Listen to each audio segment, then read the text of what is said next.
दूध हवे उई लस्सी हो, फाटल दूध हवे उई लस्सी हो, कमे हर काहे नता रस्सी हो, कमे हर काहे नता रस्सी हो।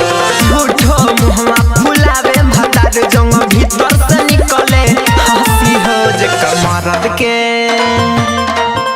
कमरद के उमर बा 80 हो, जे कमरद के उमर बा 80 हो, कमे हर काहे नता रस्सी हो, कमे हर काहे नता रस्सी हो।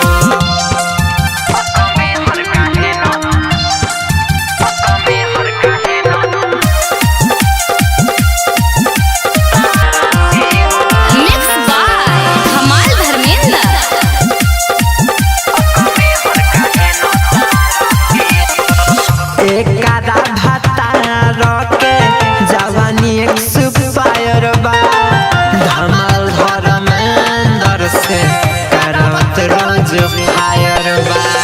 एकादा भतार के जवानी एक्सपायर बा, कुमार जितेंद्र से करवत रोज फायर बा।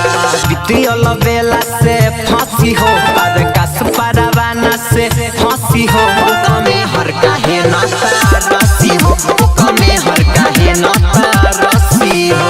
झूठो मुहमा फुलावे भतार जंग भीतर से निकले हंसी हो। जे कमरद के उमर बा 80 हो, जे कमरद के उमर बा 80 हो, कमे हर काहे नता रस्सी हो, कमे हर काहे नता रस्सी हो। अमन रिकॉर्डिंग स्टूडियो दिल्ली।